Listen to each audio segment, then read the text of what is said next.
Anyway.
People are not asking the right questions. They're not asking the right questions because they kind of think they already know the answers.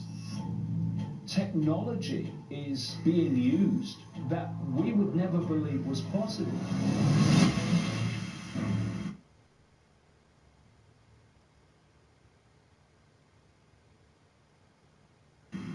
Beginning in 1954, gravity control was mastered. Nazi Germany, they were developing flying saucer technology using anti-gravity. With the reverse engineering of extraterrestrial vehicles, we had figured out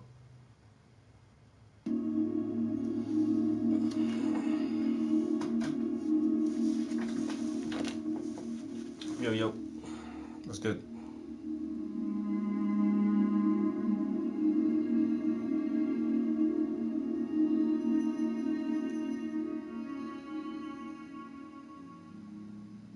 Ancient advanced stonework and extreme machining and engineering. The purpose premise in presenting the notion of ancient advanced extreme machining in ancient Egyptian culture is simple. They had such a sophisticated stone technology beyond our own. The evidence presented here will leave you absolutely baffled beyond belief. There are so many numerous examples, we can only hope the scientific process in uncovering the work of the engineering geniuses becomes enhanced. However, Egyptology is no fan of attributing any advanced skills to the ancient master masons. They still sell us this method to achieve advanced results like this. The tides of injustice are slowly turning as global tourism and sophisticated cameras are commonplace now. We have hard evidence of pre-dynastic stone-turning possible lathe work, tubular drilling at advanced speeds, marks left behind by what can only be perceived as use of circular stone saws, mechanical methods of engraving lines in hard stones as far back as the 4th dynasty, ancient machining techniques comparable to today's CNC routing, except done in hard pink granites. The ancient Egypt masons shaped all kinds. That's the whole thing. Like, people think, I mean, everybody's still mesmerized by the dynastic Egyptian culture. But the more and more of these real archaeologists go out there and look at this shit, yo, that shit is getting older and older and older, and it goes past dynastic Egypt, which means that there was another civilization prior to what we know as the pyramid builders, who were the actual constructors and designers and architects of the pyramids themselves, and even the Sphinx on the Giza Plateau. Human history is jumbled and muddled, and a lot of it has faded from the memory, like the collective memory of mankind. But there are some artifacts that are left behind that prove that there was a highly technically advanced society and civilization prior to dynastic Egypt. And the modern day Egyptians, who are really Arab Berbers and not the true founders of the dynasties, they want to claim all the magnificent glory from the edifices and just megalithic structures that are left behind, and there is no evidence pointing to any Arab Berber builder or architect for anything in Egypt. And once we start dating these things better and better, and we understand that the black man is the father of all races, and before there was multiple races, or what science has classified as race, there was only one race. There was only one modern human, was the black African.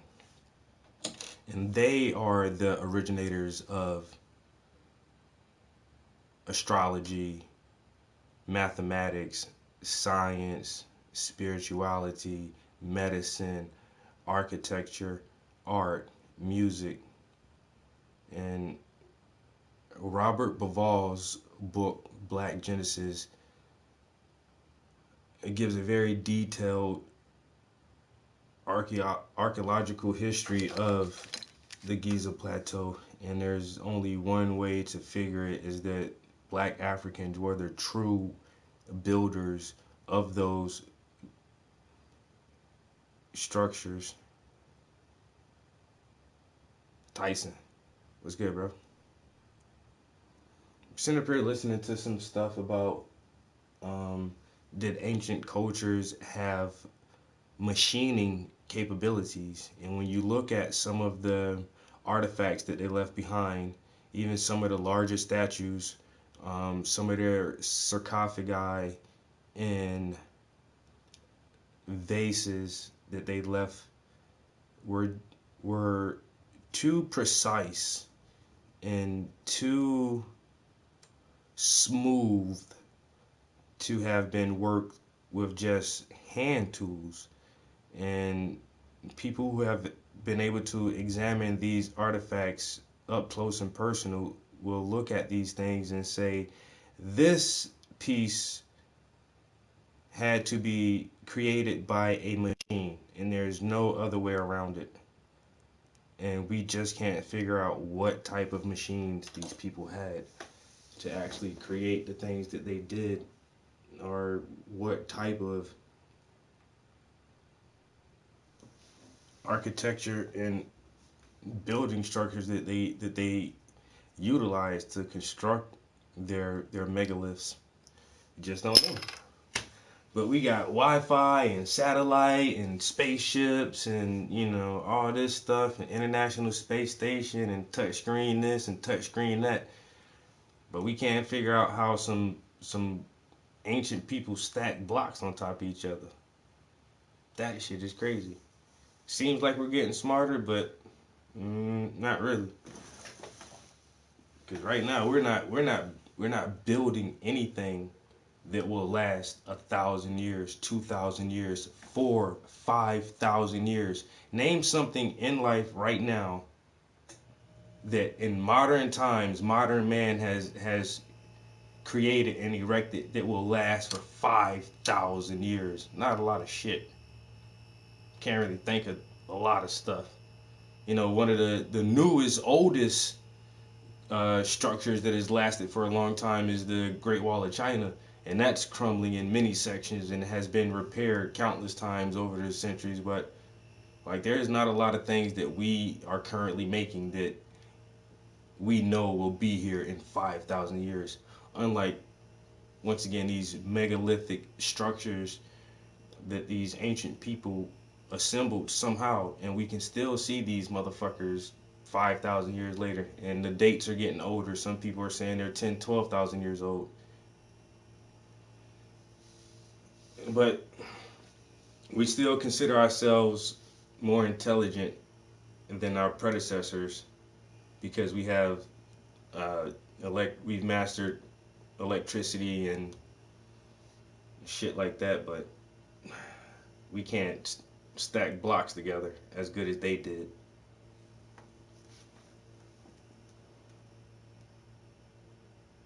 Stone with intricate mastery. They were adept with the use of a wide variety of manufacturing tools, various building stones, tube drills capable of hard material, straight cutting saws, circular cutting saws, lathes, and smoothing techniques for polishing. It's the marks left in the stone by these multitude of tools which are the reliable source of evidence of advanced extreme machining in the ancient world. There are no surviving examples of the tools utilized. There are no written or pictorial records discovered which mention or describe their use. After all, we barely do this today. Why should they in ancient times? There's serious debate about the nature of the tools and their advanced techniques in the historical framework. The marks left in stone are a beacon of curiosity and intrigue to engineers who work these materials today. Egyptology couldn't care less how they did anything unless they feel the need to show some guy pounding a rock and solve the enigmas of all Egyptian building work in an instant. Modern experts are baffled with their machining techniques, and it's these individuals we must listen to if we want to answer conclusively the key questions. What were the cutting tool tips made of? What was their abrasive? How were the tools? I mean, some of the pyramid blocks, they're like,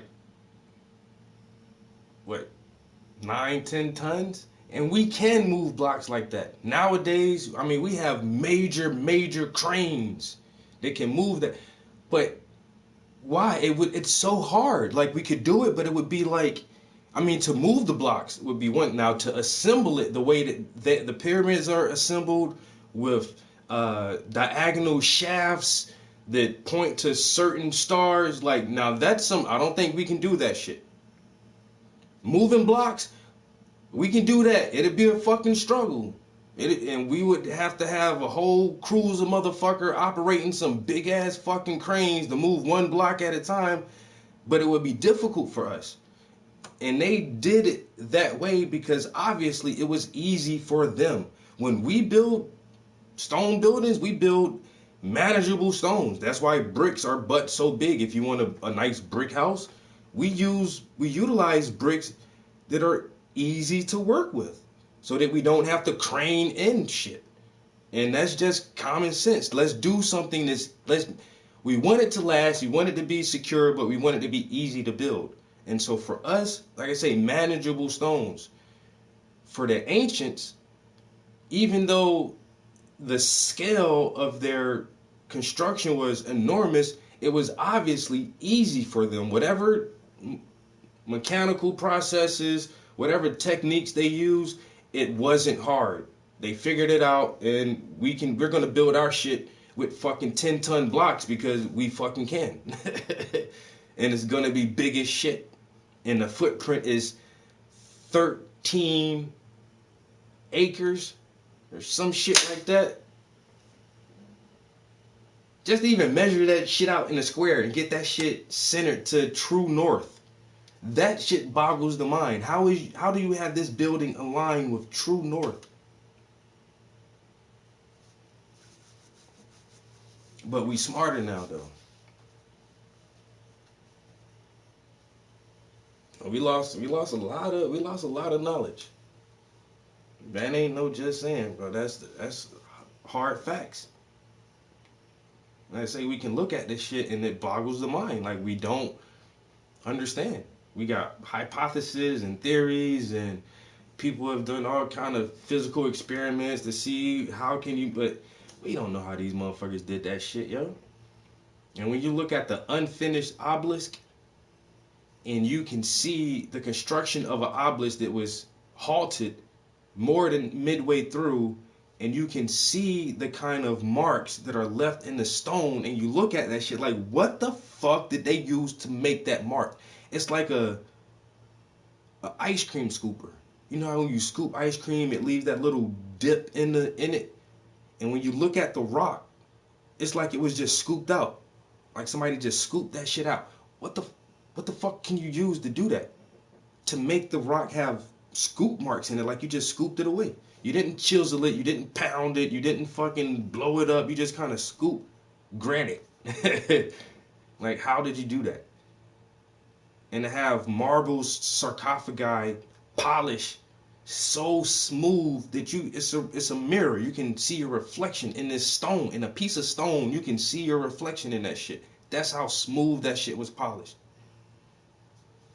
Once again, we can do shit like that, but it's super fucking hard. It's super hard to do.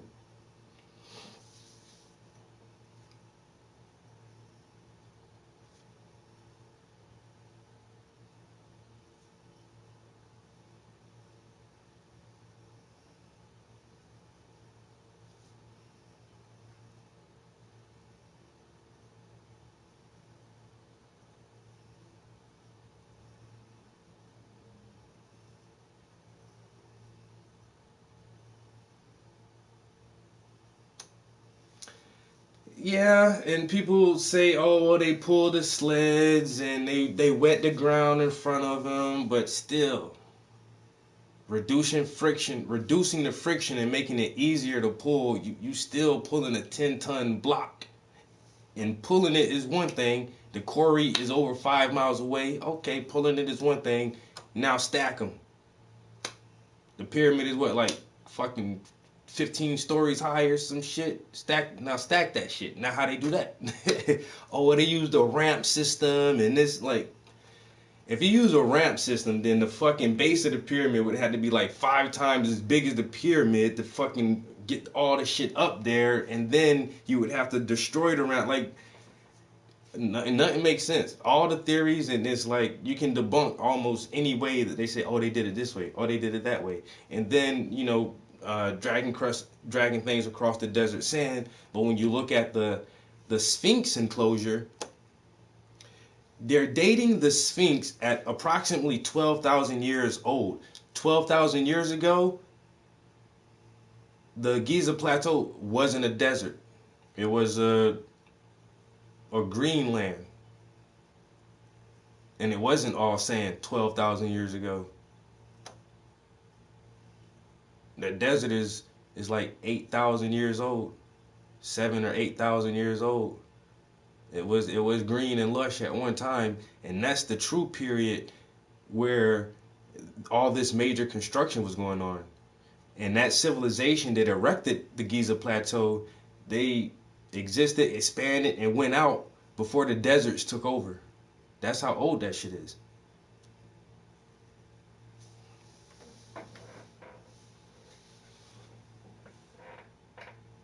Manufactured. What machinery was used to control the cutting surface on the stone? How did they apply the tool pressure? Why were their tolerance standards of precision so high? Engineers and architects are completely puzzled and rigorously debate pointing to monuments and artifacts, though no scientific proof exists for any of their theories unless the tools are present. Look at an ocean cruiser. It doesn't take a sophisticated debate to know tools, industry, and manufacturing of a high level was used to create it. Why does Egyptology portray such ignorance on the issue then? Because the revelations bear directly on the developmental history and subsequent chronology of the pre-dynastic Egyptian cultures, followed by the early dynastic period. Which People means are not what? asking the right questions. They're not asking the right questions because they kind of think they already know the answers. So let me hear that part again. See, I haven't listened to this advanced ancient machining that is absurdly difficult to replicate even with today's technology. That's the whole title of this clip. I like listening to stuff like this. I haven't heard this one before, but he did say something about pre-dynastic Egypt, and that's the whole thing. Nobody wants to put it past. Housewares. Nobody wants to put these constructions past pre-dynastic Egypt because before then it was only black people. Don't want to give them credit. You know what motherfuckers will say? Instead of saying like the black Africans built all that shit, they'll say aliens did it. Oh man, aliens came down and they built the pyramids so they can have a landing station when they come visit Earth. Like, get the fuck out of here with that shit, man. I'm not falling for that, bro. That don't even make no sense. Sophisticated debate to know tools, industry, and manufacturing of a high level was used to create it. Why does Egyptology portray such ignorance on the issue then? Because the revelations bear directly on the developmental history and subsequent chronology of the pre-dynastic Egyptian cultures, followed by the early dynastic period. Ancient housewares discovered by Flinders Petrie show undeniable proof of being turned on a lathe. There are various examples in the Cairo Museum, the Petrie Museum in UCL London, and various other museums around the world. Some of the best examples of stoneware were discovered around the Step Pyramid at Saqqara. Petrie also discovered pieces of interesting stoneware on the Giza Plateau. There are incredible aspects about these vases, plates, and bowls that speak of highly advanced engineering techniques. They portray the distinctive tool marks belonging to lathe-manufactured items.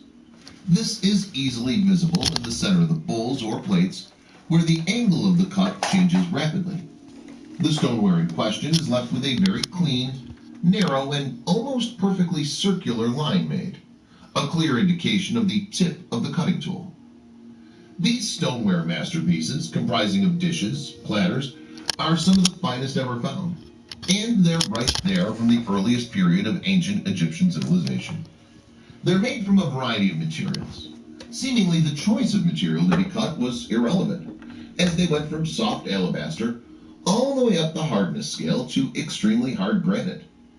Working with alabaster is relatively easy, at least compared to granite. Alabaster can be worked with primitive abrasives and tools.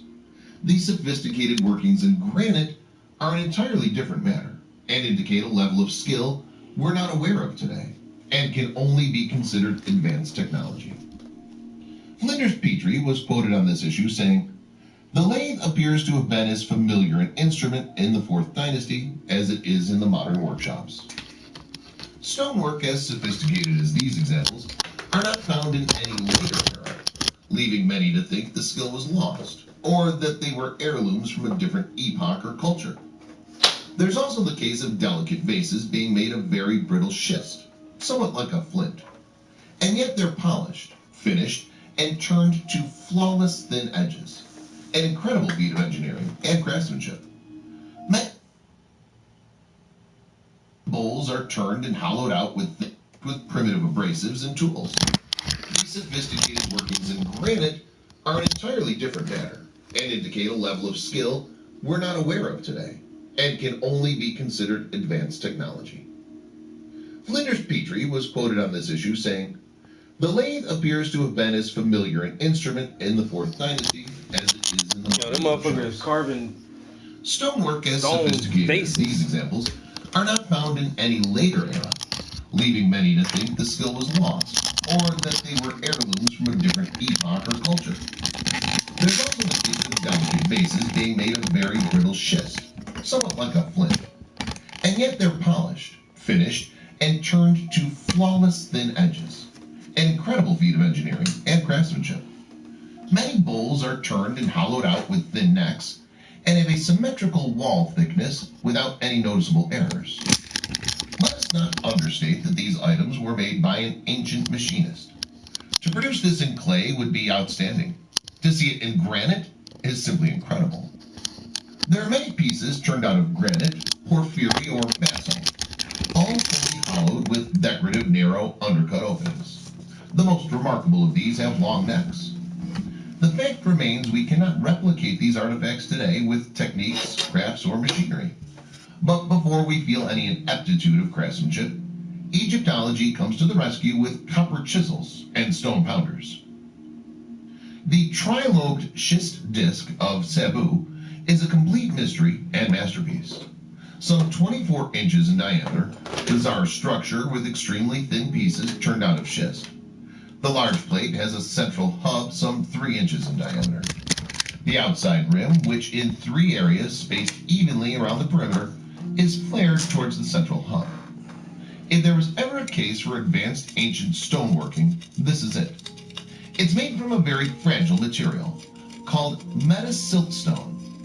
Bending this material without fracturing it would be hard even for modern technology. According to some scientists, the Sabu disc raises important questions about our view of history.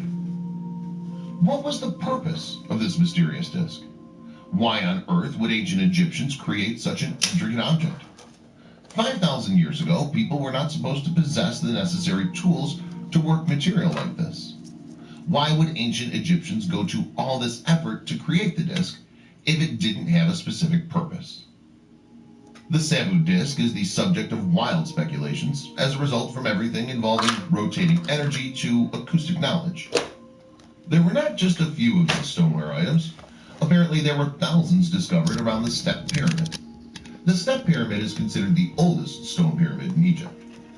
Although Petrie found some fragments of similar bowls at Giza, the majority have been found at the Step Pyramid, at least in quantity. Many of them have inscribed, actually scratched onto them, the symbols of the very earliest kings of Egypt from the time before the pharaohs. The primitive skill of the inscriptions provokes many to think those were not made by the same craftsmen who created the bowls in the first place. Perhaps they were added later by those who acquired them as heirlooms, is highly plausible.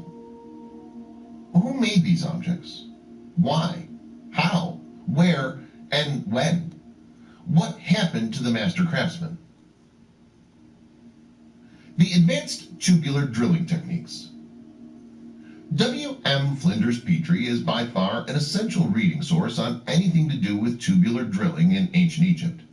After all, he picked up the pieces, the drill cores, and the fragments that nobody else seen the value in.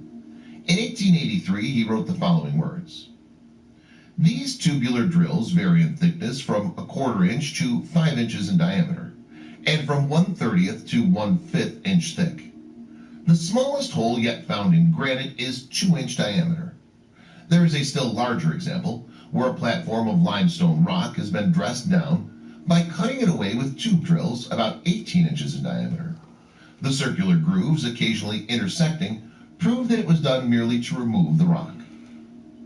Tube drilling was commonplace in Egypt, a wonderful pristine example of which is displayed in the Cairo Museum, with zero information or provenance. Clearly the spiral grooves are visible. Not only are the spiral grooves of regular depth, but equally spaced all over the specimen. where the cores overlap the consistency is perfect. This can only be attained by jeweled points set into drills, which was Petrie's conclusion over 100 years ago. The enigma has raged since then.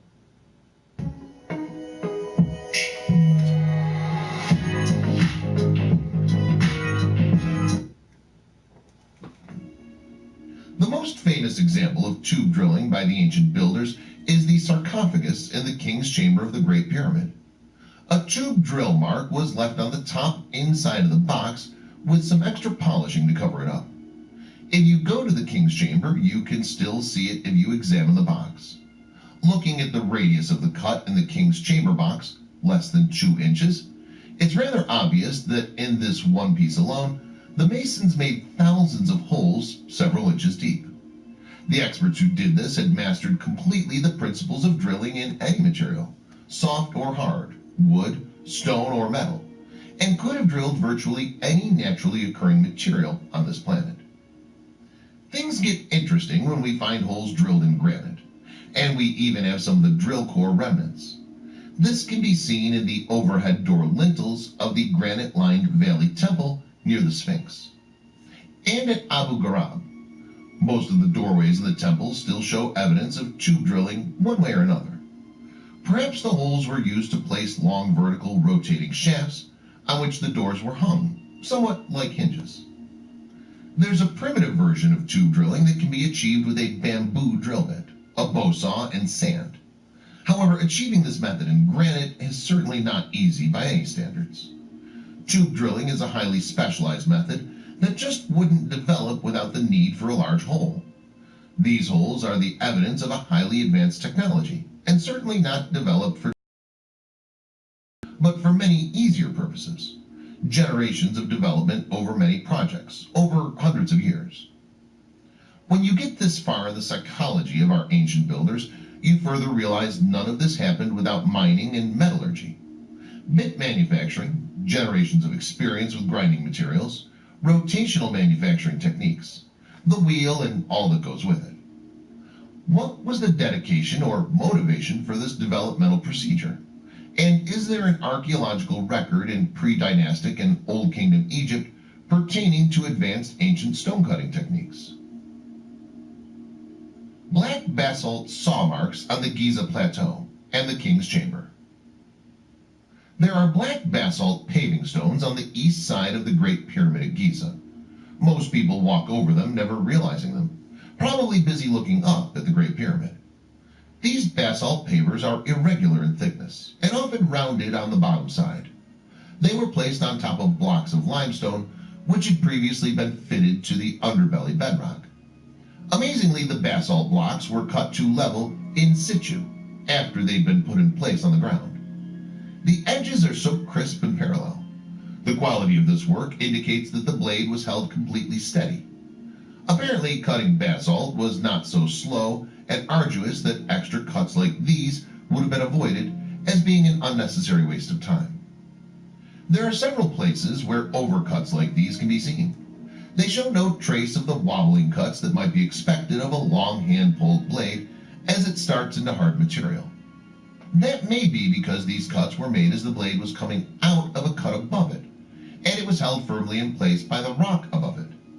We know that the stone box in the King's Chamber of the Great Pyramid was cut with a very large saw, one which was longer than the box, perhaps 10 feet. The marks on the bottom of the box were discovered and described by Flinders Petrie. He also described an error in cutting that went off the mark before the workers noticed to back out the saw from the cut and start over. These questions could perhaps be answered if microscopic examinations of the cut marks by contemporary specialists in manufacturing technology could analyze it. The works of William Flinders Petrie pioneered this research in the 1880s. Petrie, in Egypt particularly, he showed there was an order or protocol for creating artifacts that involved the use of simple geometries, and such as simple radius, over how radii are combined to create a shape where one radius would lead to another radius that would then be tangent with a flat surface. And you find that at Giza near the pyramids, and also other places around Egypt. There are so many remarkable artifacts that really have not received that much attention in conventional literature. And the simple methods that are described by Egyptologists don't really answer the question of how these artifacts were created. Because it's not just a matter of describing a tool and how you actually remove material from a block of granite, but also a range of instruments that would have been necessary to ensure that the measurements are consistent throughout the creation of those artifacts. The tools to measure are equally important as those used to cut, drill, and polish. Those tools don't exist in the archaeological record, nor have they been even suggested in the conventional literature that they did exist. So it's an open question right now, and it's certainly open for study by Egyptologists or universities who would care or dare to take up the challenge. And that challenge is to be able to come up with methods that would explain these artifacts in a way that modern engineers would understand and believe. Unfortunately, in the past, this has not taken place. We've not been directed or shown by people in Egyptology or in academia. We haven't been shown any methods that will adequately explain the creation of these artifacts. For example, perfectly flat surfaces that you find on the igneous rock or the granite and basalt diorite artifacts that occur all over Egypt. You'll find a very large block in the Valley Temple near the Sphinx at Giza. There's one wall where there is a diorite block that shows a high order of precision, being extremely flat. Comparative measurements using a very precise straight edge show precision to 1/10 the thickness of a human hair. While this is extremely precise, you also find those kind of surfaces in the Great Pyramid, and the granite box in the Great Pyramid, also the Second Pyramid. There are numerous very large, what they call sarcophagi, in the Serapeum, and these sarcophagi are supposedly built to bury bulls.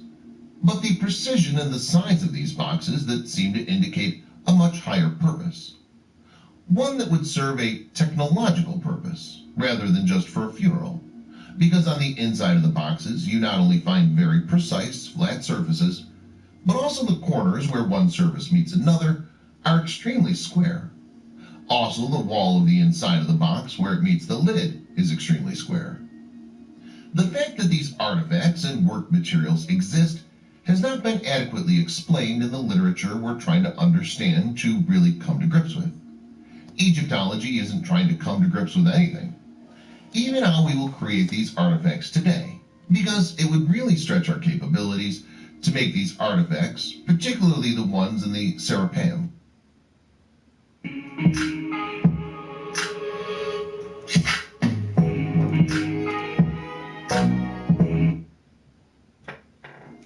But these are fairly simple geometries. We go from the simple to the complex, and then it becomes a little more difficult to explain, because not only a flat surface is fairly simple to understand in terms of how you would grind a surface flat now, when we move to more complex surfaces, we find that there are objects that have curved surfaces, or radii, and gathering the information about those, I've tried to determine how they were created. And gathering the information about those, I've tried to determine how they were created. But before you can actually do that, you have to determine exactly what it is that you're looking at, and that you can't do that without taking measurements. So taking measurements of those artifacts. When you have complex compound surfaces and compound radii that flow from one to the other, and also they seem to follow a general direction, or the contours are maybe cut, and then that contour flows along a straight line, and that straight line on an axis is very precise, to almost as though it would be made on a machine. And that, of course, is a very controversial suggestion. In today's world, you have to consider that because the two created any other way, it would be enormously difficult. And certainly for an artifact that's supposed to be part of a construction, it wouldn't require that much of that high precision if it was just for our construction purposes. If it was made by hand, it would take an enormous amount of time for you to create that precision, and it wouldn't be necessary anyway. Those are the kind of questions that need to be asked when we look at these artifacts. It's a question of what tools would have been used to create it, and when we ask those questions, we tend to lean more towards the fact that the machines or the tools that they were using to create them were capable of no lesser precision and what appears in the piece. Flinders Petrie was very outspoken on these issues over a century ago, stating, "The methods employed by the Egyptians in cutting the hard stones, which they so frequently worked, have long remained undetermined. Various suggestions have been made, some very impractical, but no actual proofs of the tools employed, or the manner of using them, have been obtained." Amazingly, he recognized the immense importance by today's standards all the way back then. He gave detailed analysis of engineering enigma. The typical method of working hard stones, such as granite, diorite, basalt, etc., was by means of bronze tools. These were set with cutting points, far harder than the quartz which was operated on. The material of these cutting points is yet undetermined, but only 5 substances are possible: beryl, topaz, chrysoberyl, corundum or sapphire, and diamond. The character of the work would certainly seem to point to diamond as being the cutting jewel, and only the considerations of its rarity in general interfere with this conclusion. In Memphis, there's an open-air museum there with a statue of Ramses, which is lying on its back. One of the things that's looking down the length of the Ramses statue, the face seems to be extraordinarily regular and precise, and particularly the nostrils being identical on both sides, which is unusual to find somebody or some person with their identical nostrils. The ancient Egyptians were being very precise and symmetrical in the creation of their statues. In the Luxor temple, the head of Ramses on his statue is so perfect looking. How could anyone not find this puzzling? The famous author and manufacturing engineer Christopher Dunn, who's done so much to bring these enigmas to light, has shown the complexities of this engineering prowess. The symmetry in the Ramses face is very remarkable precision. Overlaying 2D transparent photos shows this amazing feat of engineering. When you realize it's 3-dimensionally symmetric, it becomes mind-boggling at that point. Christopher Dunn is by far one of the most prominent experts on this entire issue. The level of sophistication that the ancient Egyptians had used in creating these statues is simply incredible. The Ramses statue in situ at the Temple of Luxor is not a rogue example. Reportedly, over 100 Ramses statues were created.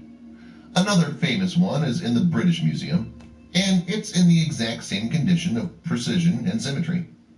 The interesting thing about the British Museum statue of Ramses, we see that there was a mistake in the manufacture of that statue, where there was a dig in the corner of the mouth where the tool had cut too deep, and then in order to compensate for that, they had to cut the lips deeper into the face, which created a very sharp cusp.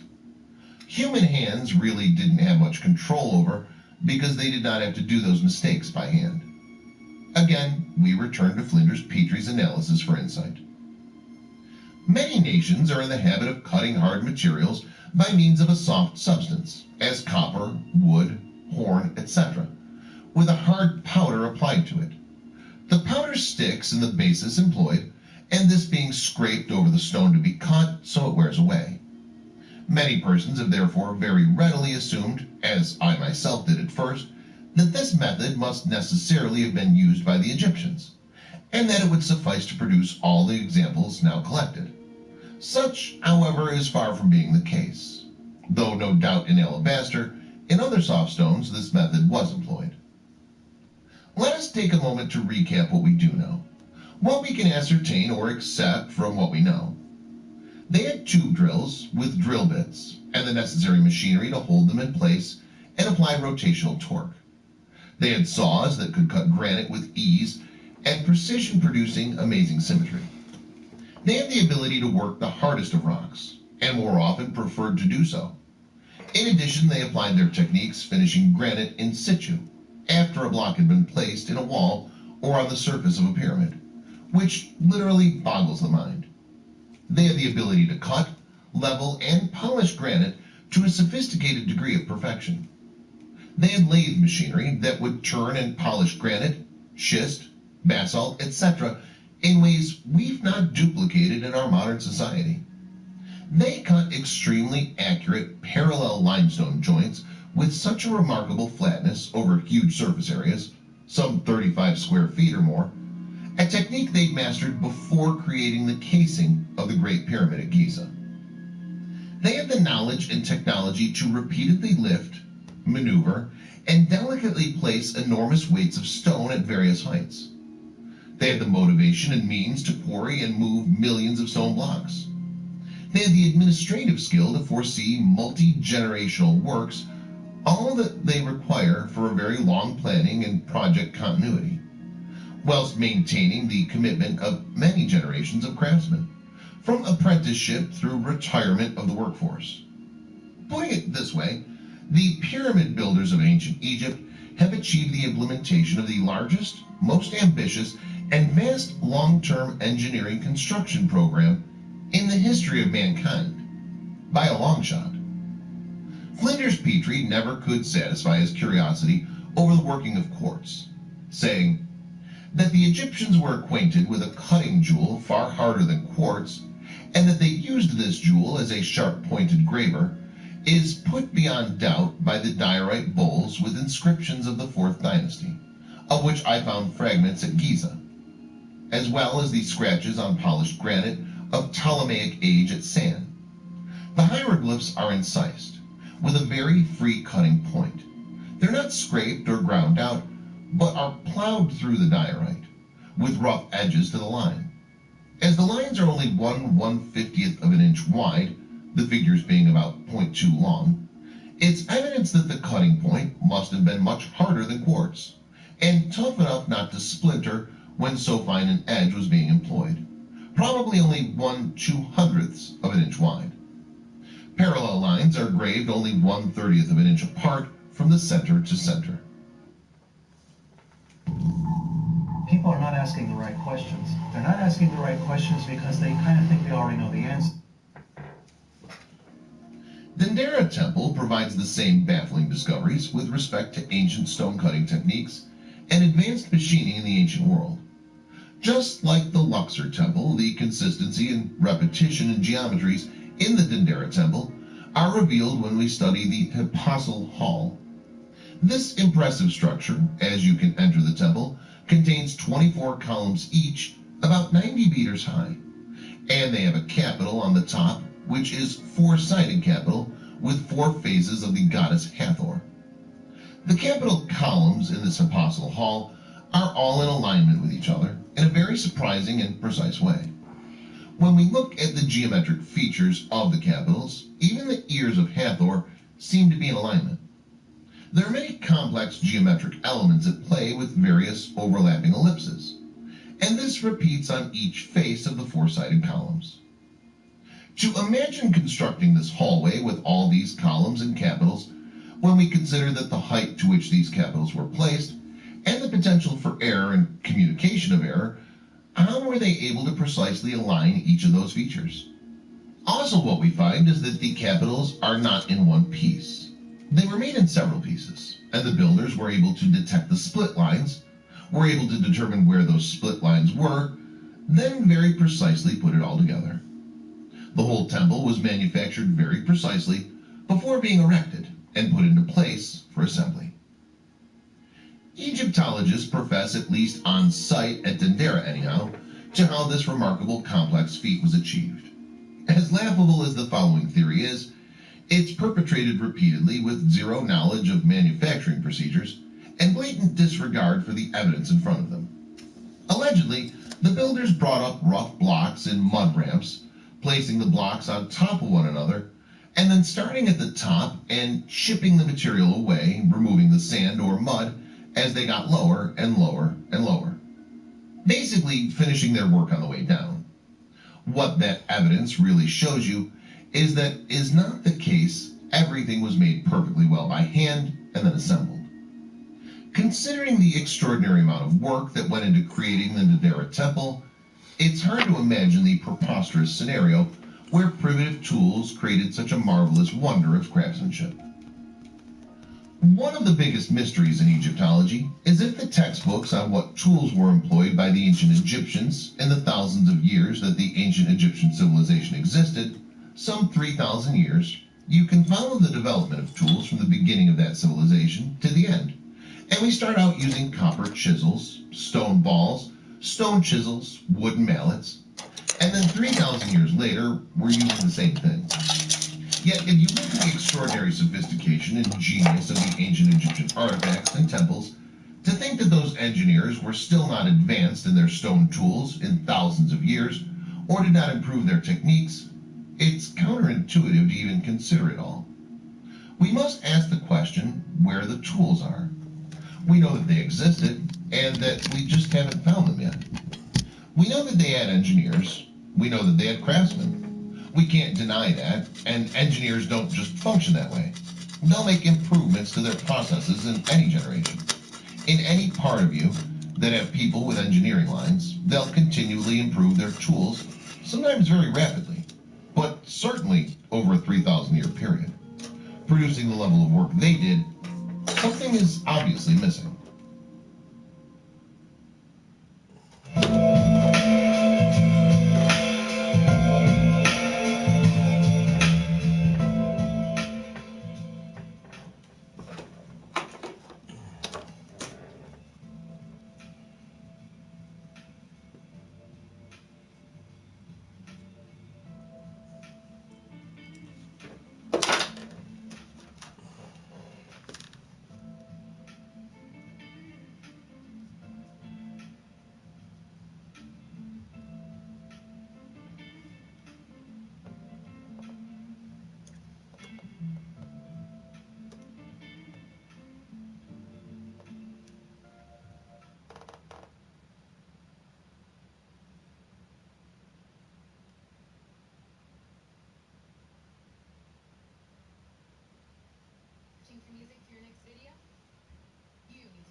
you suck? Because your username is ISuck 24/7. Oh, you know how I know you suck? Because you're dead. No! No! Did you just break your control?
be a tech YouTuber to get sweet deals on the stuff you find online.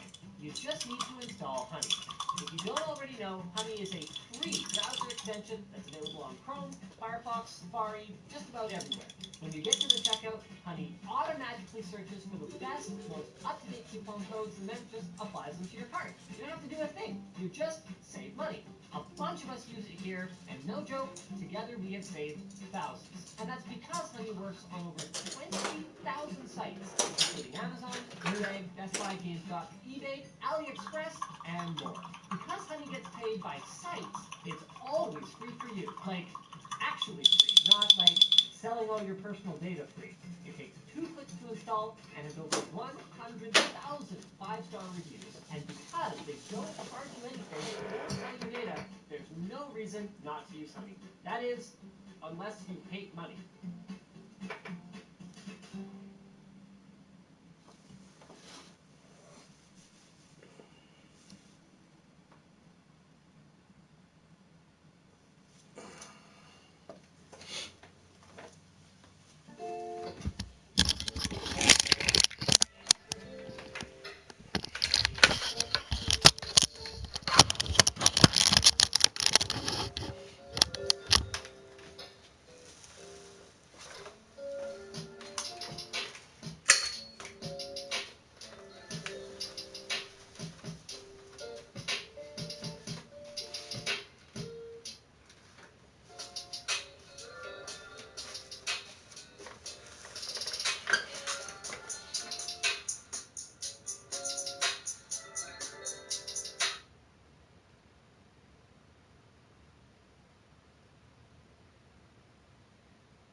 I'm out of here.